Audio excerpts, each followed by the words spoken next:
Ladies and gentlemen, welcome to episode 19 of the Yellow Card Podcast. With me, as always, Andrew and Chris Jones. You may see that we have a special guest with us today. It is no other than what we've been teasing for you guys for this whole entire week.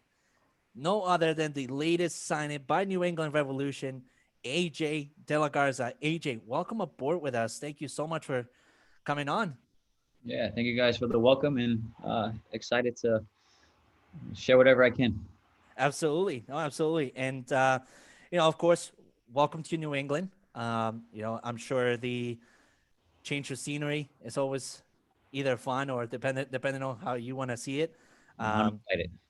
I know that you've been in like really warm weather. So are you Yeah, actually looking forward towards that change of that New England either snowstorm that can hit at yeah, any time or the yeah. cold Well, weather? I told my 5-year-old daughter that it snowed there, uh, so she wouldn't miss the pool we have here and able to go outside whenever you want. So I was like, but now you can go and put your Frozen costume on and go outside in the snow. So she's excited. Uh, Absolutely. and at the same time, man, I had heat all 12 years of my life, and especially here and in Houston, at a certain point in training, your body just shuts down. And this year, more than any other year, we were walking on the field at training. We were like coaches, do you see what we're doing? Like Yeah. it's time to end this thing. Like, but when it's cold, you have to keep running. So Yep. it's Yep. gonna be different. So you're literally ready to inject ice in your veins and perform on that field like never before, right? So Yeah, absolutely. So, of course, you're more than excited to come into New England and whatnot. Um, I know you've had a long history with Bruce Arena and whatnot. How you feeling about rejoining him and his picture for the team? yeah, I'm excited because obviously he gave me an opportunity. My obviously drafting me in 2009 and giving me a chance, playing time wise and believing in me.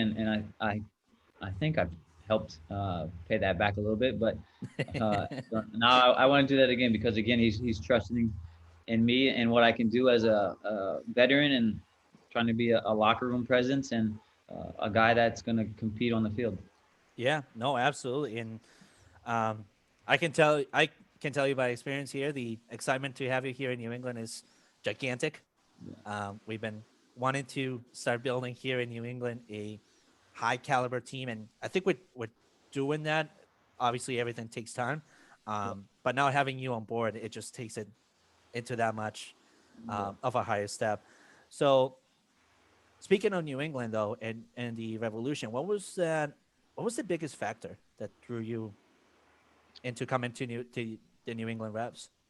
Yeah. Well, I think one was Bruce and just being familiar with him and his style. But if it was a team that wasn't gonna compete and be in the playoffs and be at the Eastern Conference Finals, it probably wasn't going to be the right move for me. But it checked all the boxes. And um, one, it was closer to home to Maryland, where my family's from, and now having 3 kids, I need a babysitter. So, I hear but that. I hear that. I'm yeah, actually obviously Bruce, it was a big factor in just the way the team competes. Because obviously I watched from afar, just um, watching Bruce and the way his teams play. It's exciting to see how they defended as a unit in the playoffs. And you saw mhm. um, from the front to the back, everyone is defending and working hard. And I know Bruce would much rather have 1-0 games than have 4-3 shootouts. So,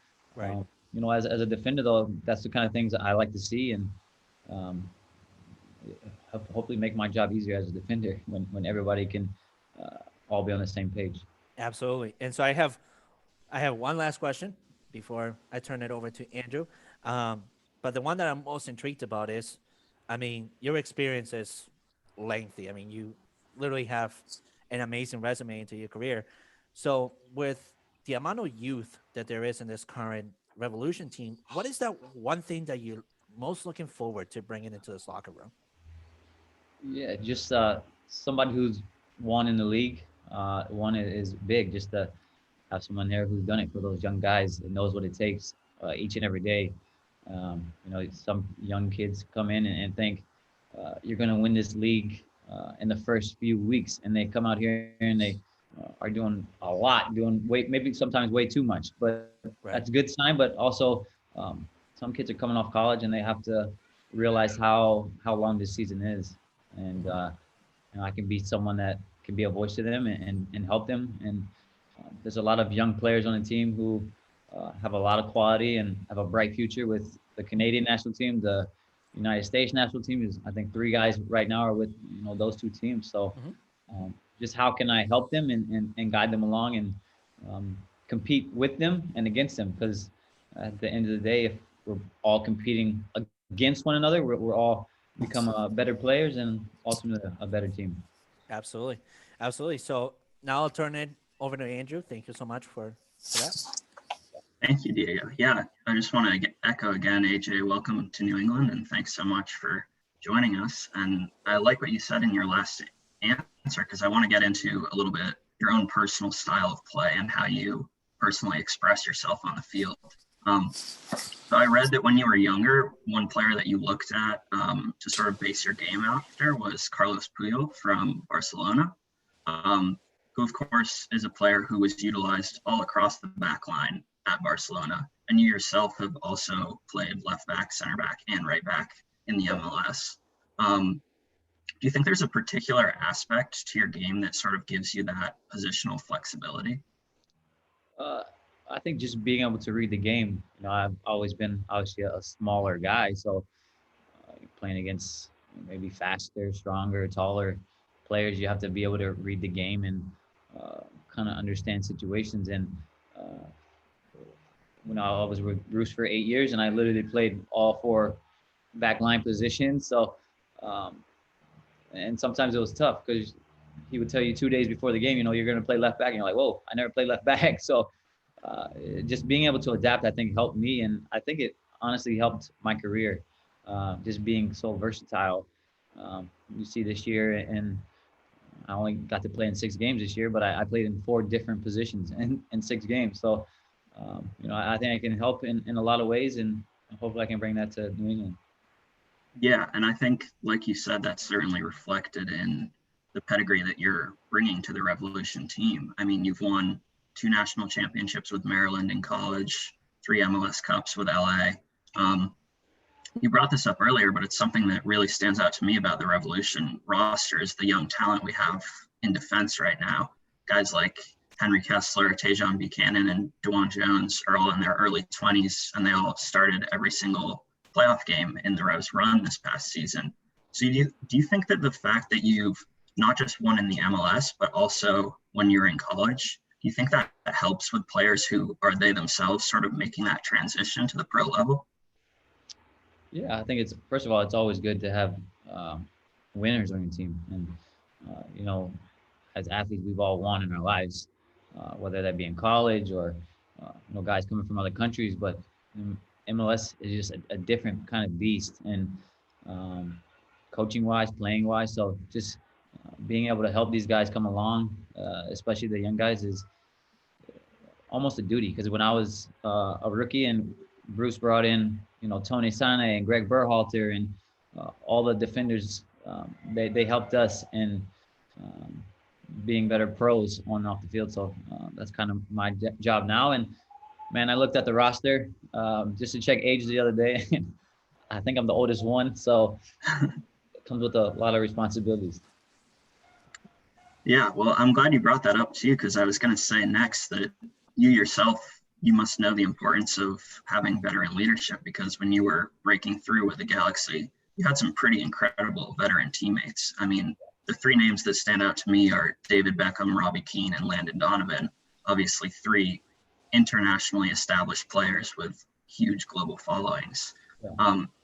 Do you remember anything in particular that you sort of picked up from those guys that you were then able to incorporate into your own career going forward?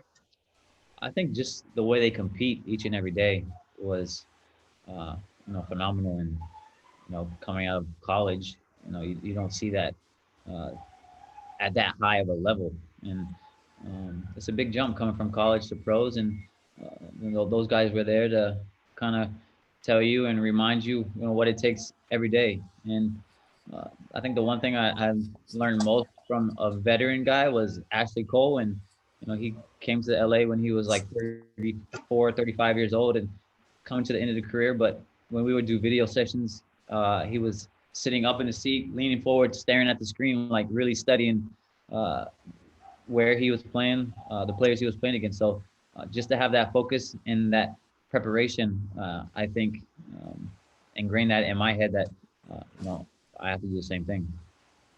Yeah, that's a great point. And obviously it shows the importance of kind of setting the tone for other guys as a veteran. Not only in your club career, but also in your international career. I think you've had the opportunity to do that. You switched over to representing Guam in 2013. So first off, how did that opportunity sort of come around and present itself to you in terms of getting in touch with the Federation? Yeah. So I mean, my grandma was born and raised in Guam, so um,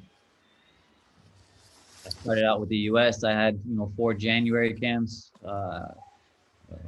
basically all MLS guys, but um, I could see that I wasn't being used in the position that I had played all MLS season, which was center back, and then to go to the international level and be asked to play right back.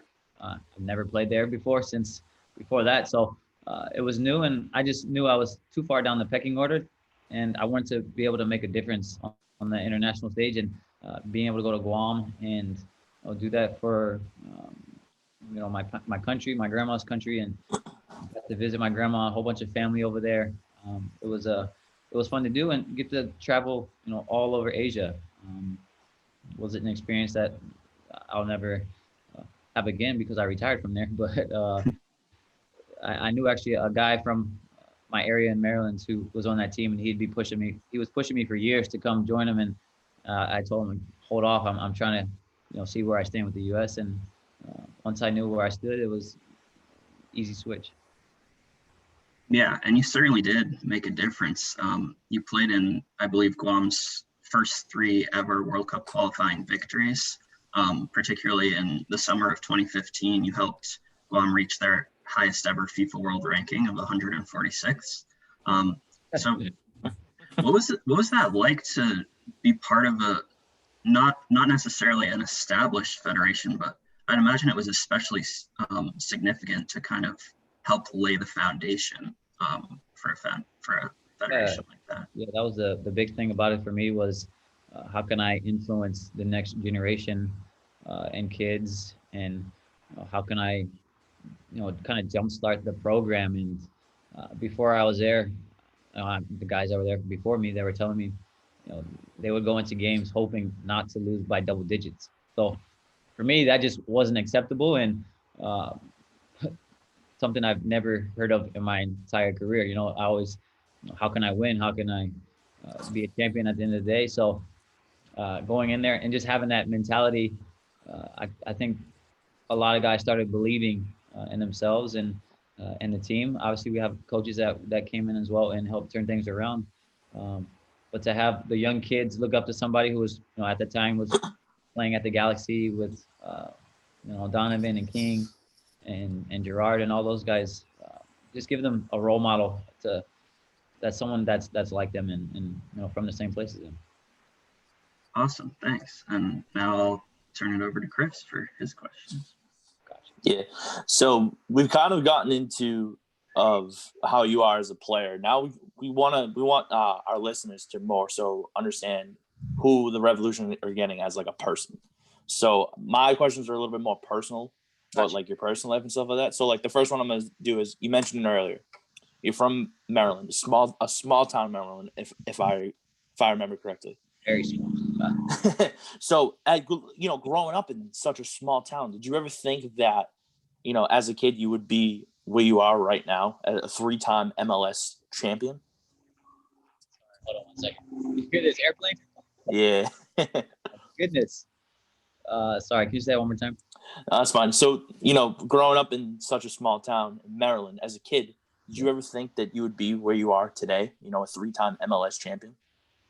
Uh, that part I never thought about, but my parents can tell you since I was like 10 years old, my dream was to be a professional soccer player. So uh, thankfully they helped guide me in the right direction and, pushed me to move higher and higher, go to better teams and, help me play travel ball and go to trainings that were an hour and a half from my house. So um, I don't think I realized I was a professional though until I was actually a professional and I signed a contract. Even when I got drafted, I was like, oh man, I didn't feel like a professional because I still had to go there and make the team. So um, yeah, that's just how it was. But yeah, So speaking of a professional, you've been a professional soccer player since 2009.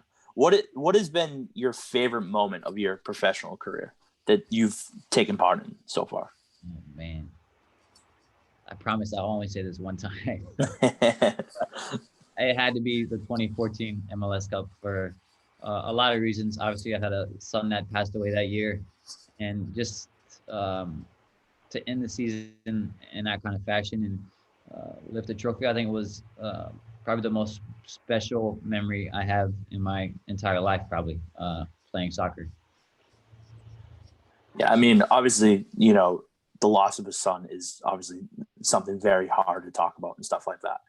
Um, so, Andrew was saying earlier, you played with some of the greats of all time on the national landscape, David Beckham, Robbie Keane, Landon Donovan, just to name a couple. Who's been the favorite player that you've ever played with in your career?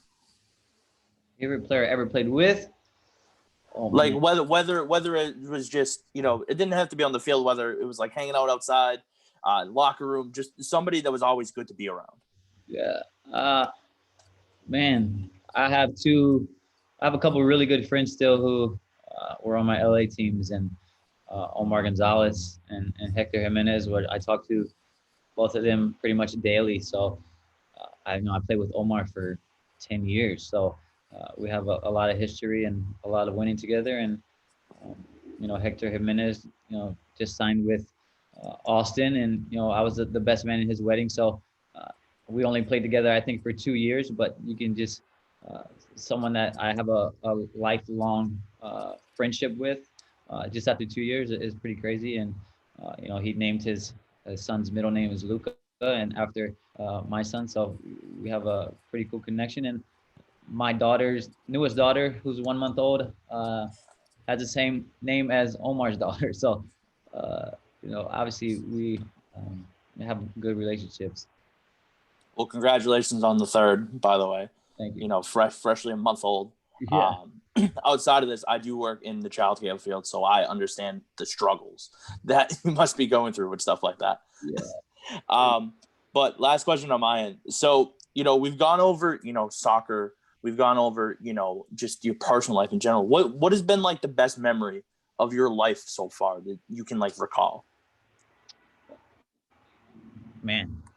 Doesn't have to be on the soccer field, just in Oh no, general. it wasn't. It's like I was family over everything. So, obviously getting married and having 4 kids is a blessing, man. And uh, this might be our last kid, and we'll forever be grateful. And um, those are probably the best memories I think anybody uh, could ever have right there. Yeah, definitely nice to see that the Revolution again, a nice wholesome family guy as our new veteran leader in the locker room. So I thank you personally for taking time out of your busy schedule. I understand trying to find everything that you need to make sure that the transition to New England is going well, and we thank you personally for taking time. So I'll let Diego hit you with a conversation that he had in mind. Sure. So, we've talked about MLS, we talked about your personal life and whatever else we've talked about. But some of the other topics that we also talk about in the Yellow Card podcast, which is also kind of a new podcast as of last year, where, as you heard in the 19th episode, and we're extremely happy to have somebody of your caliber join us. What's that? So we should have made it the 20th episode. We, I've been number hey, 20 my whole life, but now I got to figure out a new number, man. Because hey, listen, you're more than welcome to come back next week on the 20th episode. You know, we can get a party here. We can get Omar. We can get Hector. Listen, the party's welcome. And I would say that because I'm a resident DJ here in Boston. So, but besides that, some of the other topics that we talk about here in the Yellow Card podcast is also the English Premier League, which I see a little bit of similarity between the English Premier League and the MLS. Both leagues that are just having gigantic talent develop within this time frame. A lot of youth, a lot of experienced players also injecting their experience into this youthful guys. My question to you is, you know, what is that one English Premier League that team that you follow? I'm personally a Manchester United guy. I know, as you can see, Andrew is an Everton guy and Chris is a Liverpool guy. So yeah, I'm a Manchester United fan. Um, just honestly, it was the first team when I was young that I even saw on TV. You know, from the English Premier League, and that's when uh, that was the glory days of Manchester United. yes, Oh, yeah, I remember watching like the Robbie Keane era, the Eric Cantona era, having seen like Cristiano Ronaldo, you know, come into the field and build up to be this person. So yeah, so that was the team I followed. To be honest, I don't mark my calendars for games. If I wake up early and a game's on TV, I'll watch it for sure. And my daughters will be dancing in front of the TV while I'm trying to watch the TV. Oh, that is funny. Definitely. That is funny. So I have, you know, to kind of wrap up the episode, I have one final question. I know the other boys also have one final question. For me, you know, you're so experienced. You're an amazing talent and everything else. I personally, when I play soccer, I try to follow that regimen as well of being versatile because you never know at what time duty calls, right?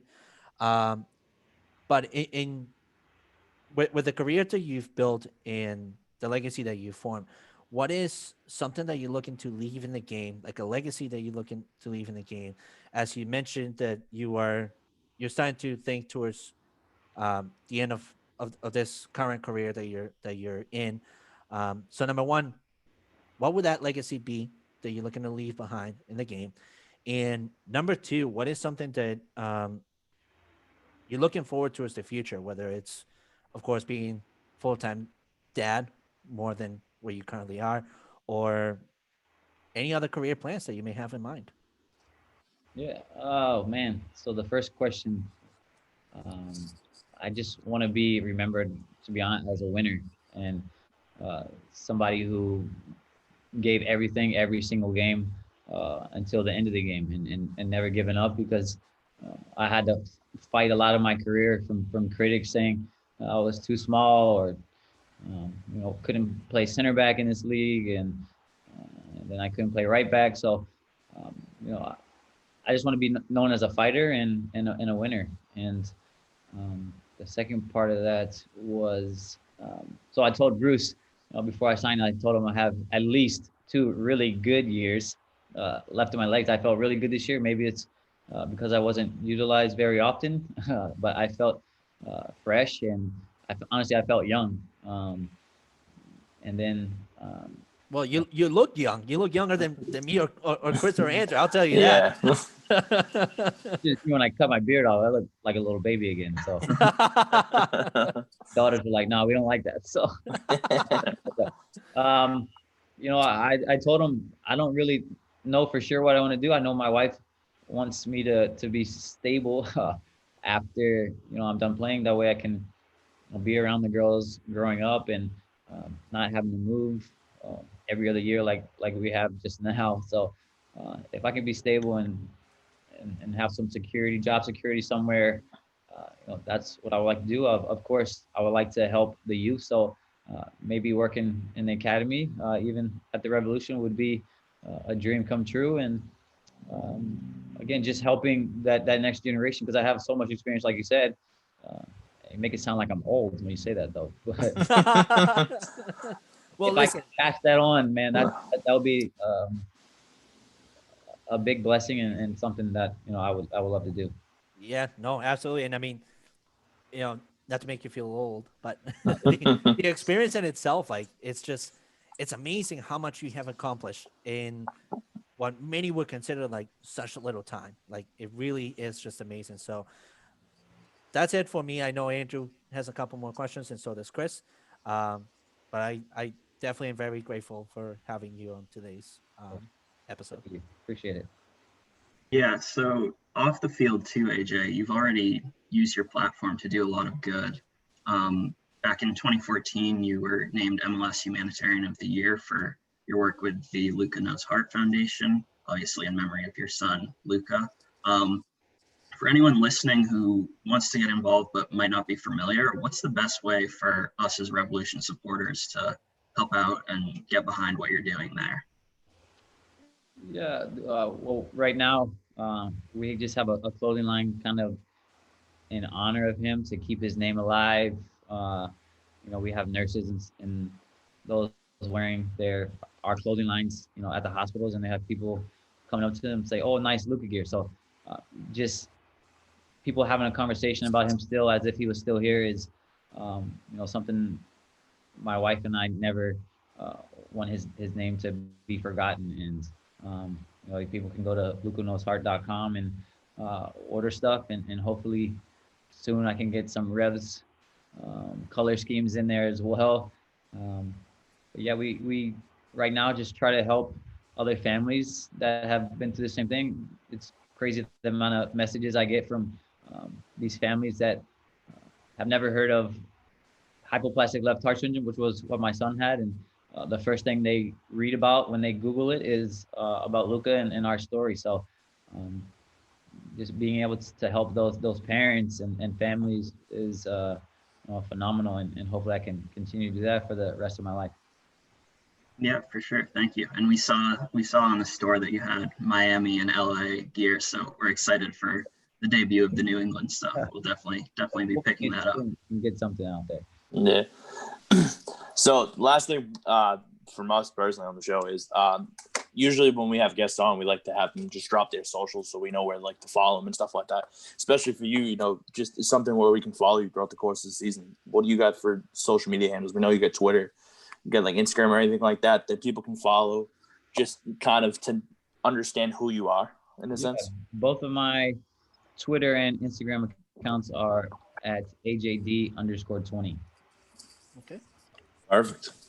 fantastic. Well, AJ, as always, a massive pleasure to have you. I know that the boys and I are excited to see you here, and we promise that as soon as coronavirus is under control and everything else, and the fans are welcome into the stadium, I can tell you, I at least will be camping overnight on the stadium to be the first one, because I'm dying to see you in action, dying to see the Revs back in action.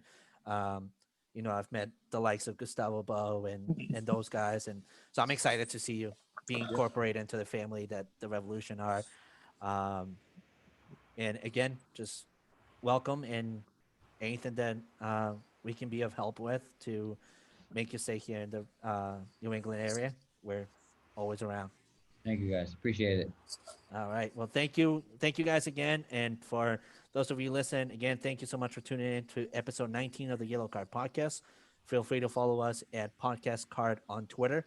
Also, our Twitter handles are at Diego_the DJ.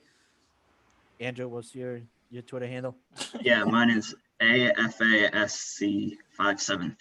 Thank you. That's one that I can't ever remember. Go ahead, Chris. What's yours? Mine's C Jones who WHO 1212. Awesome. Thank you guys again for tuning in. We'll see you guys next week.